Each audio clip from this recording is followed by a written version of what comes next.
Graça e paz. Deus te abençoe grandemente em nome de Jesus.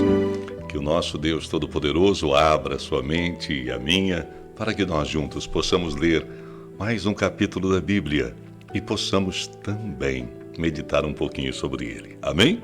Louvado seja Deus. Capítulo 5, Atos dos Apóstolos, muitas lições. Você já leu a Bíblia inteira? Leia comigo um capítulo todos os dias.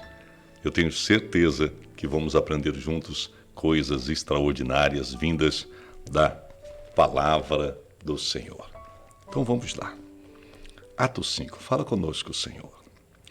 Entretanto, certo homem chamado Ananias, com a sua mulher Safira, vendeu uma propriedade. Mas em acordo com a sua mulher, reteve parte do preço.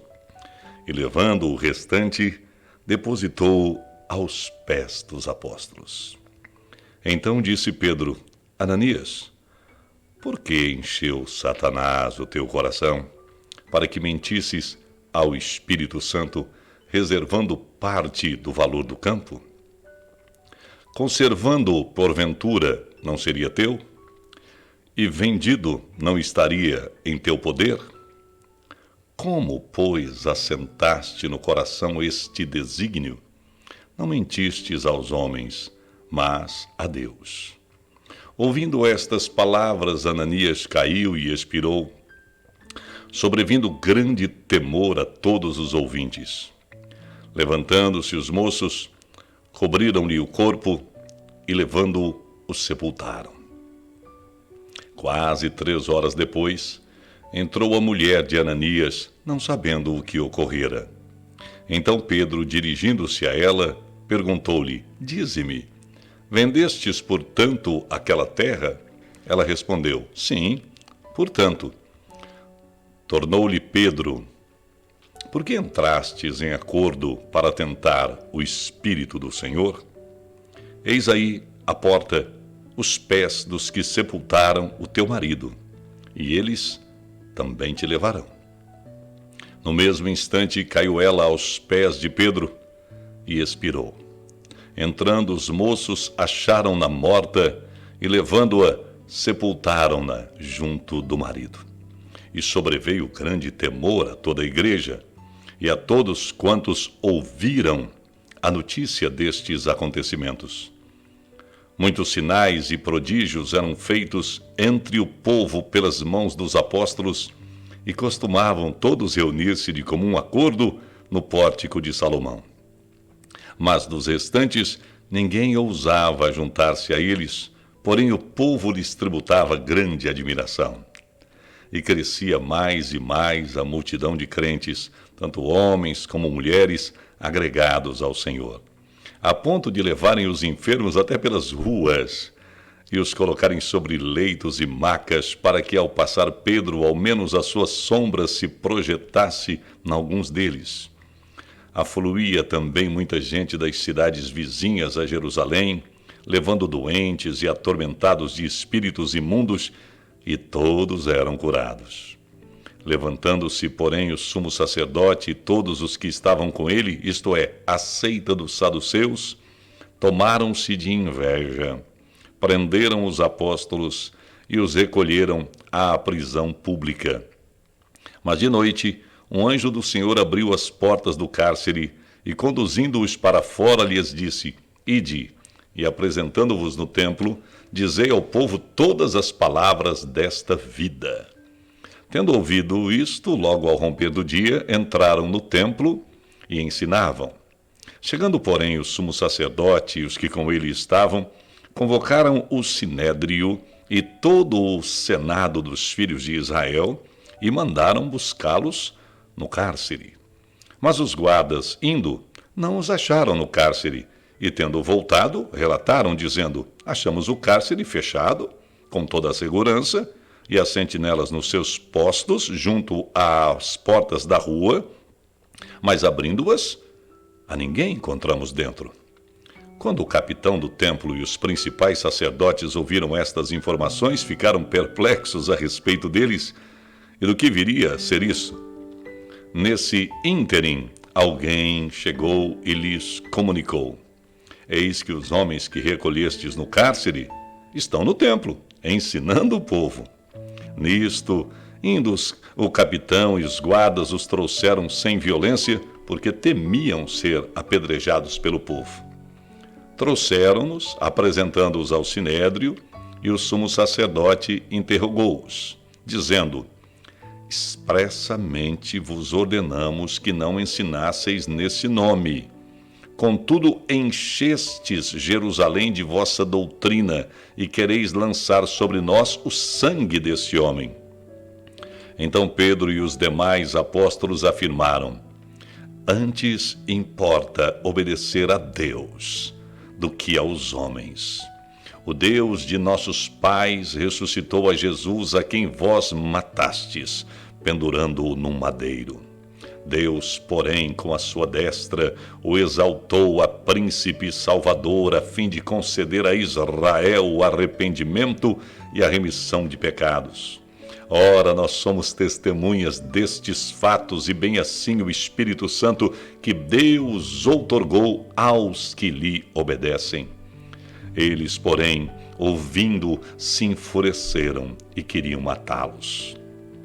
Mas levantando-se no sinédrio um fariseu, chamado Gamaliel, mestre da lei, acatado por todo o povo, mandou retirar os homens por um pouco. E lhes disse: israelitas, atentai bem no que hei de fazer a esses homens.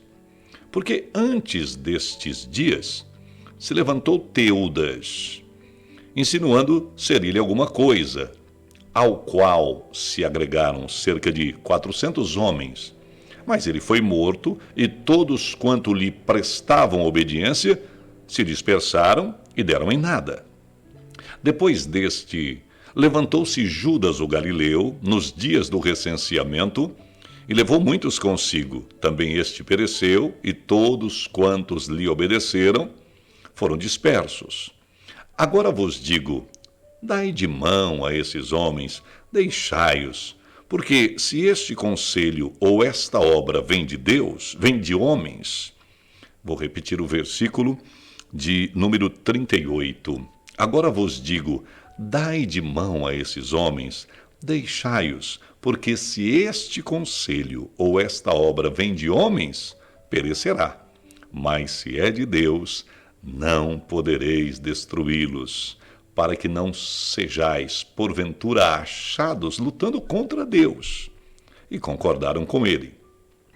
Chamando os apóstolos, açoitaram-nos, e ordenando-lhes que não falassem em o nome de Jesus, os soltaram. E eles se retiraram do sinédrio, regozijando por terem sido considerados dignos de sofrer afrontas por esse nome. E todos os dias no templo e de casa em casa não cessavam de ensinar e de pregar Jesus o Cristo. Louvado seja o nome do Senhor. Louvado seja o nome do Senhor. Louvado seja o nome do Senhor. Que coisa tremenda. Que texto extraordinário. Então, no capítulo 5 de Atos, nós vemos que o início dele fala da venda de uma propriedade por parte de um homem chamado Ananias e a sua esposa Safira. Se você acompanhou a nossa leitura do capítulo 4, você se lembra que Barnabé, um homem chamado Barnabé, bem no finalzinho do capítulo 4, decidiu ser muito generoso, assim como outros, e quando havia a conversão da pessoa, as pessoas cristãs, todos moravam praticamente juntos, se uniam direto, era uma coisa maravilhosa. Então, muitos vendiam as suas propriedades e depositavam o dinheiro das suas propriedades, quando eles vinham a Cristo, aos pés dos apóstolos. E Barnabé foi um que tinha algumas propriedades, fez isso, e todos se admiravam daquilo. Era uma honra poder entregar aos pés dos apóstolos tudo aquilo que a pessoa tinha, porque a pessoa deixava tudo para seguir ao Senhor Jesus. Deixava tudo. Naquela época tinha muita perseguição. Então nós vemos aqui que Ananias e Safira provavelmente viram isso acontecer. Puxa vida, olha só, as pessoas todas estão admiradas daqueles que vendem as suas propriedades e entregam tudo aos pés dos apóstolos. Vamos fazer isso? Vamos. E eles tinham uma propriedade e venderam essa propriedade. Só que depois que eles venderam essa propriedade, eles pensaram bem, falaram, vamos fazer o seguinte, essa parte a gente fica para nós. E a outra parte a gente coloca aos pés dos apóstolos. Só que a gente vai falar que nós vendemos e estamos entregando tudo. Entendeu? Foi isso que eles fizeram. Eles queriam demonstrar que estavam servindo a Deus de uma maneira que não estavam. Que estavam ofertando a Deus tudo. Eles queriam que as pessoas olhassem para eles, crendo que eles entregaram tudo, quando na verdade eles retiveram uma parte. A pergunta é, quando Barnabé entrega e os demais entregam as suas ofertas, quando você e eu devolvemos o nosso dízimo e fazemos as nossas ofertas, nós os fazemos para quem? Nós fazemos isso para Deus. Não é para a igreja local. Ela vai administrar, sim, mas não é para ela. Não é para o pastor, ou para o bispo, para o padre, enfim, para o líder religioso. Não é. Aquela pessoa, ou a diretoria daquela igreja, presidente, tesoureiro, tesoureira, vai gerir, vai ser o gestor para as despesas, para os gastos da instituição. Mas você e eu temos que saber que quando a gente faz isso, nós estamos fazendo para Deus. E quando nós levantamos a mão dizendo que somos dizimistas fiéis e não o somos, dentro da própria igreja, nós estamos falando uma mentira direta, não para o pastor, não para o padre, não para o bispo, não para o líder, mas para Deus. Nós estamos mentindo publicamente diante de Deus. Os irmãos, as irmãs, veem a nossa mão levantada. Eles creem que nós estamos sendo fiéis a Deus nos dízimos e nas ofertas. Mas nós não estamos. E aí, essa mentira ofende muito o Espírito Santo, porque é uma adoração estranha. E a adoração estranha é perigosa. Olha como Pedro fala. Por que encheu Satanás o teu coração para que mentisses ao Espírito Santo, reservando parte do valor do campo? Olha o pecado grave, porque Jesus diz que o pecado contra o Espírito Santo não tem perdão. E Pedro diz, se você conservasse sua propriedade, não seria teu. Eu não fui lá obrigar você a fazê-lo. E se você vendesse e ficasse com todo o dinheiro, não seria seu? O problema é que você assentou no coração esse desígnio. Eu vou mostrar para todos que eu estou entregando tudo, mas eu estou mentindo. Mas ninguém vai saber da minha mentira. Ananias caiu e expirou. E 3 horas depois, a mulher dele chega, sem saber, e Pedro dá a chance. Deus dá a chance através de Pedro. Você vendeu com seu marido, portanto, aquela terra?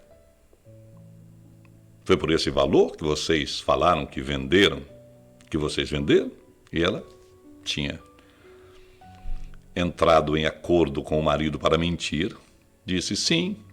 Então tornou Pedro: por que entrastes em acordo para tentar o Espírito Santo? Pecado gravíssimo. E ela também morreu.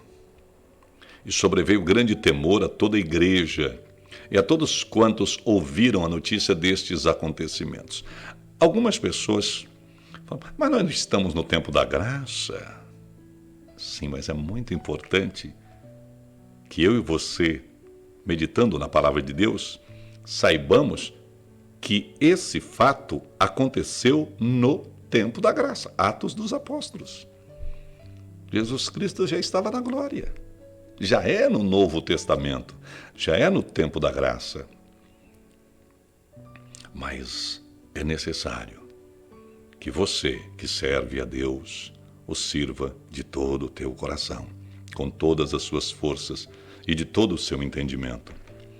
Lá no livro de Levítico, olha só o que aconteceu no livro de Levítico, no capítulo 10. Algo relativamente semelhante. Moisés tinha um irmão que era o principal sacerdote. Chamava-se Arão. E os filhos de Arão também eram sacerdotes.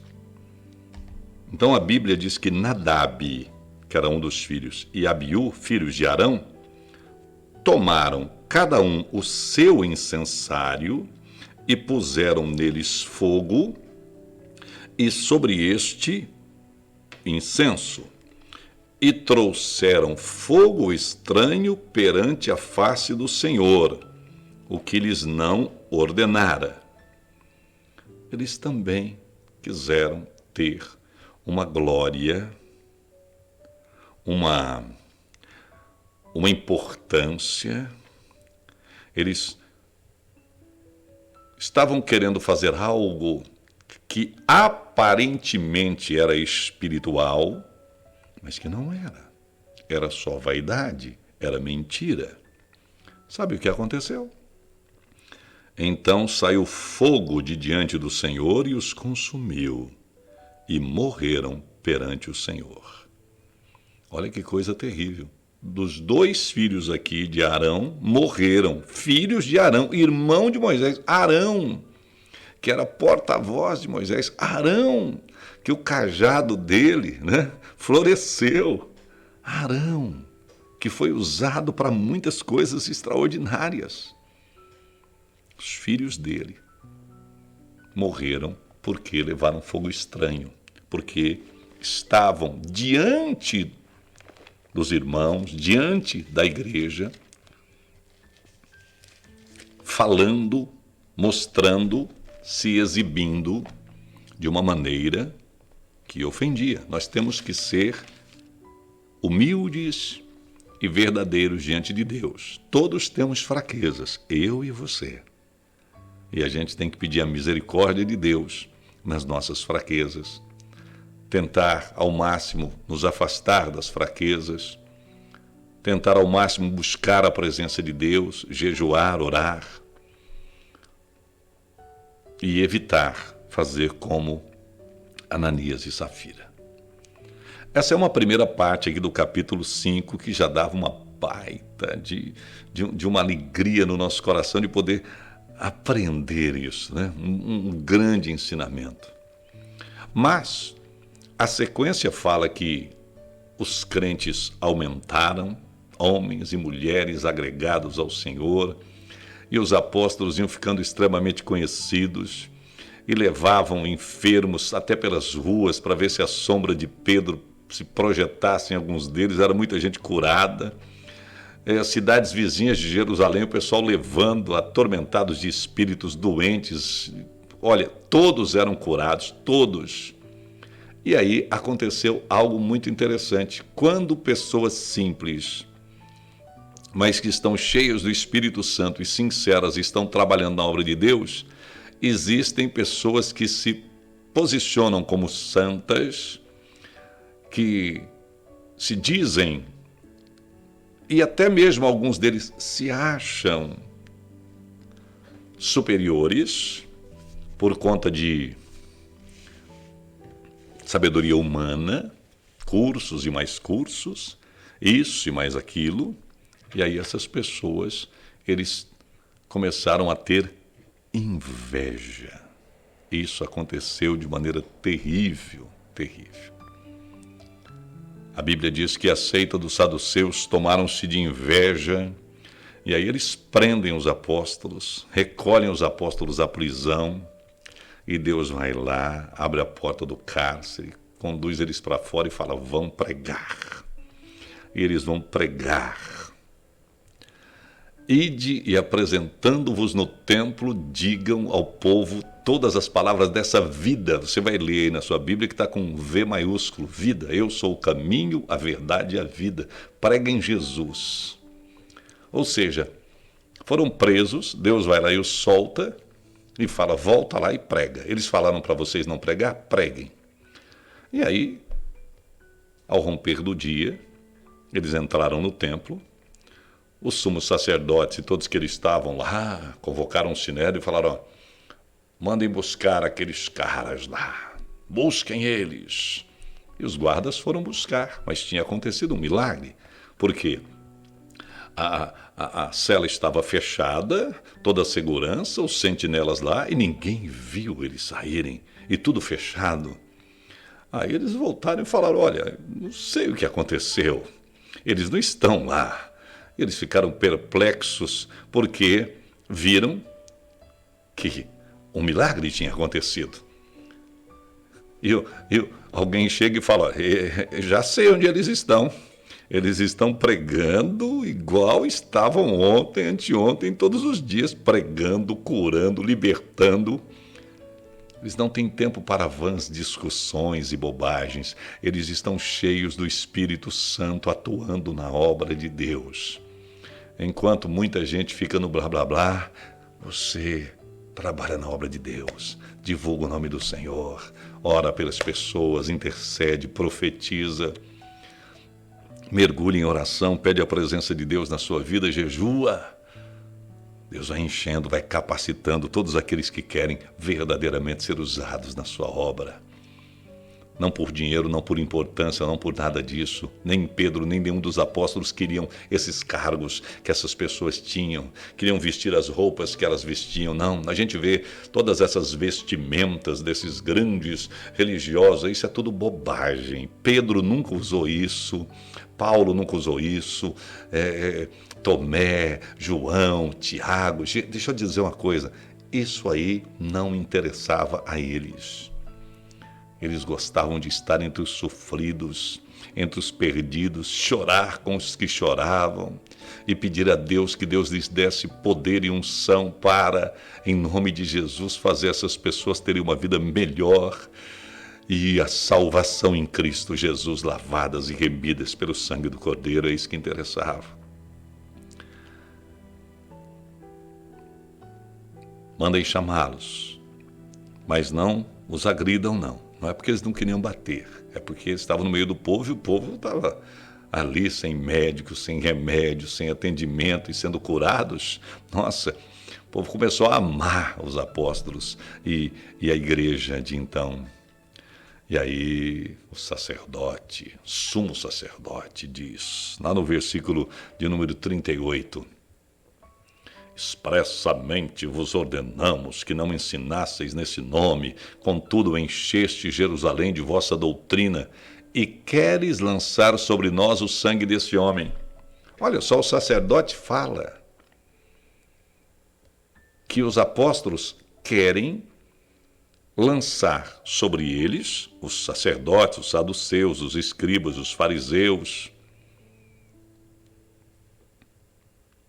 os herodianos, que os apóstolos queriam dizer que eles é que tinham provocado a morte de Jesus. Mas foi eles mesmos, foram eles.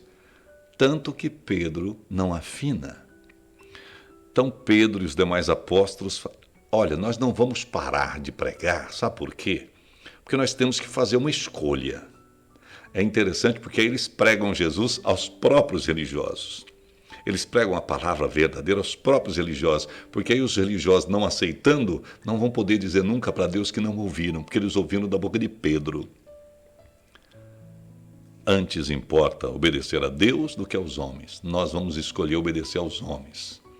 E aí ele diz: o Deus de nossos pais ressuscitou a Jesus a quem vós matastes. Ele fala no rosto deles. Vocês mataram, sim, vocês penduraram-no no madeiro. Olha só, Pedro não tinha medo, ele pregava com ousadia, ele não recuava, ele avançava. E aí ele disse: mas só que vocês o mataram, mas Deus o ressuscitou para conceder a Israel o arrependimento e a remissão de pecados. Nós vimos, nós testemunhamos, e eles pregam. A pregação do Evangelho tem a força, através do Espírito Santo, de convencer do pecado, da justiça e do juízo os escolhidos, mas ela ofende e deixa irados todos aqueles que não se entregam ao Senhor Jesus. Tanto que aqueles homens que eram religiosos usavam aqueles paramentos, né? Aquelas roupas extraordinárias, e estavam lá no templo extraordinário, tudo extraordinário, muito dinheiro, muita grana, muito interesse, muito poder, muita política. Olha, isso aí, cuidado com isso, cuidado com isso. Olha aqui, ó. Eles, porém, eles ouviram a verdade. Ao invés de pedirem perdão pelos seus pecados e entregar a vida ao Senhor Jesus, se enfureceram e queriam matá-los. Aí Gamaliel, que é o mesmo que foi professor de Paulo, um homem extraordinariamente sábio, diz: olha, Teudas foi um homem que viveu naquela época, e ele dizia ser o escolhido, o Messias. Teudas se insinuou, e aí juntou 400 homens, foi morto, e todos quanto lhe prestavam obediência se dispersaram. Acabou. Judas foi um homem, não é Judas Iscariotes, não é Judas, não, é um homem. Judas era o nome comum naquela época. Judas, ele disse que era o Salvador. Judas viveu mais ou menos esse ministério desse Judas paralelo ao de Jesus. Jesus era criança ainda, mais ou menos no ano 6 depois de Cristo. Possivelmente Jesus estava lá no Egito nessa época, ainda criança, ou tinha chegado recém lá em Nazaré. Então esse Judas, ele também foi um cidadão que dizia ser o Messias, e ele também morreu, e todos eles, os seus seguidores, se dispersaram, e acabou aquele ministério, não continuou. Então Gamaliel falou: olha, preste atenção, agora vos digo, dai de mão a esses homens, soltem eles, deixai-os, porque se esse conselho ou essa obra vem de homens, como de Judas e de Teudas, perecerá. Mas se é de Deus, vocês não vão poder destruí-los. Vocês vão estar lutando contra Deus. E aí concordaram. Mas olha que interessante, eles concordam lá no versículo 40, mas chamando os apóstolos, açoitaram-nos. Deram uma surra nos apóstolos, mas daquelas de deixar marcas. Deram essas surras, tirava-se as túnicas, deixava-se o corpo, as costas e as pernas também, só cobria só as partes íntimas do homem. E era surra de relho, era coisa terrível.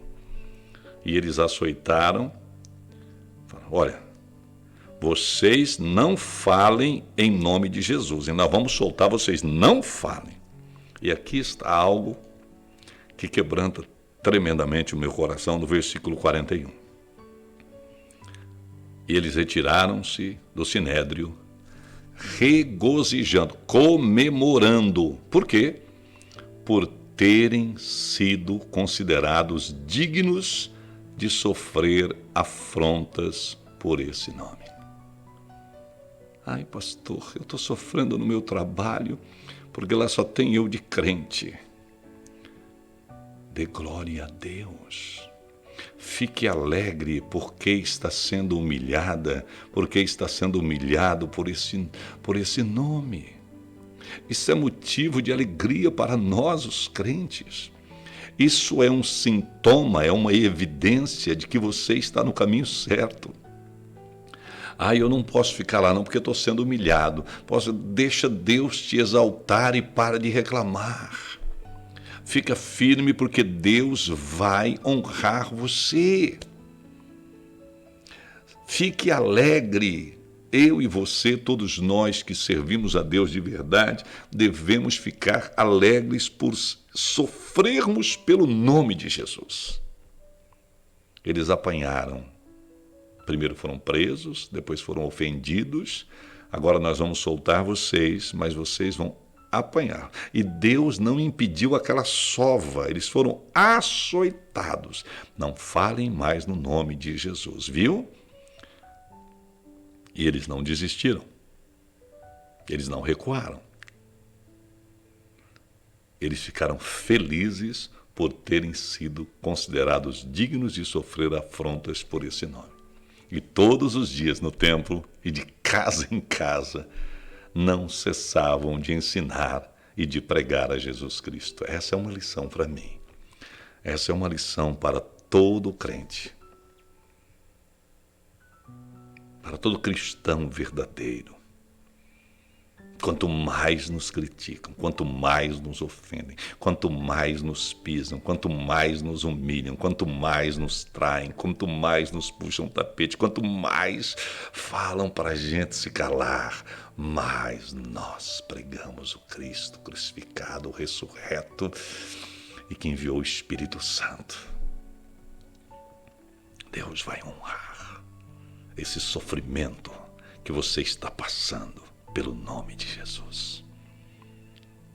É um amor que você não consegue entender o quanto ele é grande, não é verdade? É porque você resolveu, decidiu servir a Deus de verdade, para valer, e não vai recuar. Pai, eu quero abençoar essa pessoa que sofre pelo nome de Cristo Jesus, para que ela tenha força para se manter. E ao invés de retroagir, de recuar, de voltar atrás, que ela avance ousadamente, como Pedro um dia avançou e os apóstolos. Agora é a nossa vez. Amém, amém e amém. Um abraço, minha irmã, meu irmão. Força. Deus te abençoe. E até amanhã.